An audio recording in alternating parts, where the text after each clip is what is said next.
Savannah Wright. And I'm Trent Atkins. And this is LC News. This past week, students at Lawrence County High School participated in a distracted driving simulator. Here's Kiara Fitch with the story. The Kentucky State Police visited students of Lawrence County High School to give them the opportunity to experience a distracted driving simulator. We're here to provide the driving simulator to students to help try to show the dangers of texting and driving. We hope that once they see that when we're showing them when they're driving without their cell phone in their hand, they're doing pretty well. They're keeping it between the lines, doing the speed limit at pretty up and down, a few miles per hour. But once I ask them to get their cell phone out and start looking for information, they're noticing they're accelerating heavily, they're slowing down, they're going to the left of the roadway, right of the roadway, and also crashing. We had to try and sit and text or look up something, whatever they told us to, and drive at the same time at different speeds and while still trying to follow all the rules. I think it helped a lot. I think it made students realize that texting and driving isn't a very responsible thing to do. I think it kind of puts it into perspective that if you text and drive, you're probably going to get in a wreck. The simulator made me realize that texting and driving is very dangerous. It also puts a lot of families at harm, and you could hurt someone very badly texting and driving. This opportunity was a great reminder of the consequences of texting and driving. Next, we're going to be taking a blast to the past to talk about Lawrence County history. Here's Peyton Hell with the story. LCHS is a very different place than what it used to be. Even the structure of the building itself is different. Mr. Osborne tells of a time when the classrooms were what made the school so unique. Now, granted, I'm getting this secondhand from the great Marcia Markham, who was librarian here for a very long time, and she was librarian here when Mr. Cheek, the superintendent of Lawrence County Schools at the time, decided to go with this progressive idea for school design, which was a wall-less school. Walls did eventually go up. First, partitions went up, and then permanent walls went in. And I'm not sure when that happened. So there were no walls. There were walls around the bathrooms, of course, obviously, but nothing around the library, the classrooms. Mr. Prince will talk more about the classroom experience there. When I first started attending Lawrence County High School, I was a freshman in 1979. And I was really surprised the first day of school because the classrooms had no real walls between them. There was these dividers that were maybe possibly 6.5 feet tall between each classroom, but then a huge opening in the fronts of the classrooms. So in essence, you could sit in this classroom and I could see the teacher for the next class and hear everything they were talking about. What really happened was a lot of students, the more mischievous students, founded a game to see how far they could throw pennies over those dividers. And it even got to the point where I saw a complete student's desk come over the divider into the next classroom. So there was probably benefits to it, but there was also some cons to the wall-less school. Of course, the theory was that you have all this cross-curricular learning because Spanish is on one side of you and trigonometry is on the other. So you're going to learn them all at the same time while you're learning your U.S. history.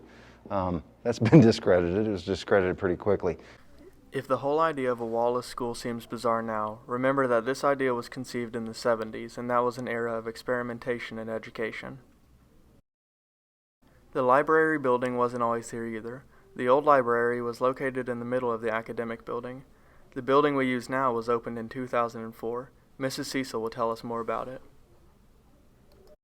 So this current library, the construction was started in 2003 with the rest of the building, but whenever the school moved into the academic building and those classes started, the construction was being completed on this part. So the library was actually housed in the agriculture room for 1 year. So this opened up during the school year, sometime in the spring of 2004. So Miss Markham finished up her years here. She was the librarian for 30 years here. So I have been here, this is my 14th year in this library. And it has been wonderful. The only flaw to the design is we are stuck off to the side now. So it used to be the library was in the middle of the building where the office was, and all teachers had to walk through the academic building to go to the office every day and check their mailboxes and do whatever they had to do. And then when we put the office over there and the library is over here, no teachers really have to cross paths like they used to. So that's been really the only downside to the new construction. Recently, the Lawrence County Carpentry class had the opportunity to take what they've learned in the classroom and apply it to the real world. Here's Shelby Hughes with the story. Here at Lawrence County, students get to apply what they learned in the classroom to real work to better benefit the schools and the education of students. Here's a look at the carpentry class project of the Wall of Fame. Well, the wall that we're constructing down by the office is for the athletic club. It's going to end up being the Lawrence County Athletic Wall of Honor. So I guess it's going to have football, baseball, basketball, cheerleading, all of that will be represented down there. We're building the Hall of Fame wall for the Lawrence County High School. We've learned to frame up the wall, and that's what we had to start with, and then, the rest is finished work, and that's what we're learning right now, so we're actually going to apply what we've learned in the classroom to doing it now. I mean, from cutting boards to, nailing them to the wall, that's, all part of the job, and that's all training that he's taught us, over the course of, 3 or 4 years already, and now we're going to apply it into work to help our high school out. Favorite thing's just been getting the experience of, building the wall and doing it with my friends in class. The Lawrence County Carpentry class did a great job putting the wall together. Big plans are happening in the future for the project, and we can't wait to see it. Thanks to the Lawrence County Carpentry class, we now have a display wall for the LC Hall of Famers. Next up, Danette Wells, student at Lawrence County High School, has started her own business. Savannah Wright covered this story. My name is Kirsten Danette Wells. I sell coffee to all the teachers. Danette is in a co-op program which allows her to work at school and stuff because it's COVID, you can't go out and, be in the real world and work. So she does a coffee cart here at the high school, and every morning she puts a list out and the people come in the office and sign their name and say if they want a coffee or a cappuccino. We grab the list from the office at the beginning of the school day, come in Miss West's room, and we put the cart together. And it really just allows Danette to get out and have that interaction with other people since she hasn't been able to do it. I am the employment specialist for Lawrence County High School's Community Work Transition Program. We work with students who may want to go into the workforce after high school. We work to help them gain skills and knowledge in order to gain that employment by the time that they graduate. We started the coffee cart with Danette because COVID-19 restrictions actually restricted us from going out into the community to some of the businesses to work.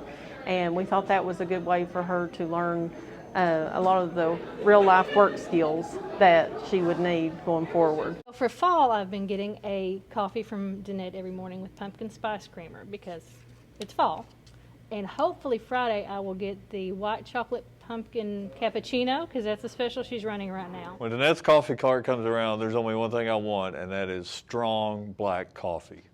If you want a cup of hot coffee in the mornings, visit Danette's Coffee Cart. Lawrence County had extra ESSER money left over from the COVID pandemic. Some teachers got the opportunity to receive new smartboards. Here's Brian Nelson to tell us more. Recently, some of the teachers at our school received a new smart TV. Each one plans to use it in a different way. I'm really excited to use this board for aviation, for different apps that we have, such as ForeFlight and FlightAware. I think it's really going to bring it to life. I'm a fourth generation teacher, so I can't imagine what my great grandma would think of having this type of technology into the classroom. And I'm really excited about it. I think it'll be fun. So what I plan to do with my new technology, which is a TV that I can cast from my computer screen. I can cast my Google Classroom. I can cast anything from YouTube. I can cast anything I need to onto the screen, and the students can see it. And it is touch screen, so I can also go up to it and I can swipe with my finger. Students can go up and touch. I've been using mine in my math class for, of course, going through problems, explaining problems, doing examples. And it is really good because you can change the colors. So for math problems, as I'm doing each step, I can flip the pen around because one side will write in one color, the other side writes in another color, so each step can be a different color. And I've also had students come to the board and work out problems together. Like I've had 3 students at the board at once doing races with problems. The teachers are appreciative of their new additions to the classroom. Our school takes extra steps to ensure the safety of our students. Here is Samantha Markham to tell us about the school resource officers. School resource officers contribute to the safety of the students at Lawrence County High School. All right, so I'm Deputy Julius Music, and I'm a school resource officer for the Lawrence County School District. Myself and Officer Powers work all 6 of the schools in the county, the high school, the middle school. We kind of combo tag team it. He covers elementary schools, and I cover the 2 county schools. Our main goal in working in the schools is just to act as a preventative measure. I'm Officer Powers with the Louisa Police Department. I'm School Resource Officer with Deputy Music. Like Deputy Music stated, our job is not to be here as a proactive approach really on policing. It's more of a visible, be seen. We're not here to get students in trouble. We're not policing a school like a prison. We're more or less just visible for when students need us or administration needs us. If a student does do something illegal, then we handle it accordingly, like Deputy Music said, but most of the time, administrators handle everything that happens in the school unless they need us. What's the difference between the elementary schools and middle school and high school is elementary school kids don't get in trouble like high schoolers do. You know, they're young, just getting life figured out, getting their foot in the door at school. By the time you get to high school, kids have got older, some are driving, more experienced with life, essentially. Some of the differences between working the road and working in the school, like I said, working in the school is really not a proactive approach to policing. I guess it kind of is with visibility, you know, being seen in the schools, preventing crime from happening. But when I say proactive, meaning like working the road, you know, we're looking for crime, we're looking for traffic violations, we're answering calls for service for burglaries or shoplifting or stopping cars that may have drugs or something in them. You know, that's not really what we're doing in the schools. We're not stopping kids and looking for drugs. We're not looking in lockers for contraband unless there's a complaint made. That's just not something that we're doing every day. So that's a little bit of the difference between working the road and working in the school. It's typically a lot less stressful to work in the school. You know, you get a bad day working as a resource officer. It's probably about as good as your best day working the road. So it's nice not having to deal with criminals all day long, being able to just have conversations with people, ask them how their day's been. The students at LCHS appreciate our SROs. Finally, Lawrence County High School has been getting in the Christmas spirit. Here's Natalie Kitts with the story. It's Christmas time at Lawrence County, and many teachers decorate their classrooms for the season. Here are a few of their decorations.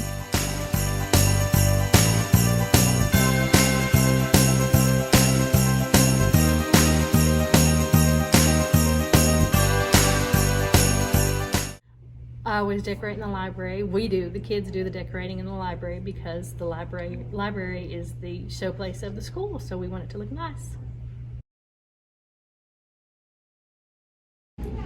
So each of my kids have their own stocking that they decorated themselves, and I do this each year because I love Christmas and I just want to have a little bit of normalcy. Holiday dress-up days are a big tradition at Lawrence County. I talked to some students to get their opinion on this year's themes. I think the dress-up days could be better. I think our freshman year, they were a lot more fun and more inclusive because I don't think everyone at our school wants to wear camo. So the dress-up days coming up next week are exciting. There's a candy cane day, there's a camo day, and a few other things that you can choose to dress up as. That'll be exciting for people. That'll put us into the holiday spirit and prepare us for our break.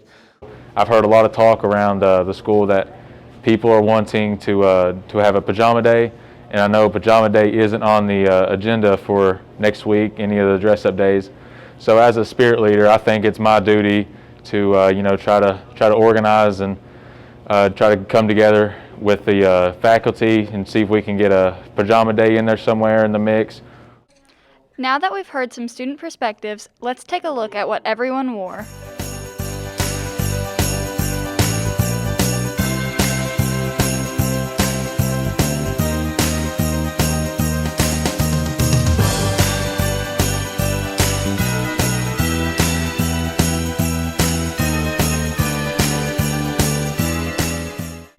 Santa Claus came to the boys' basketball game against McGoffin County to help raise money for the senior trip.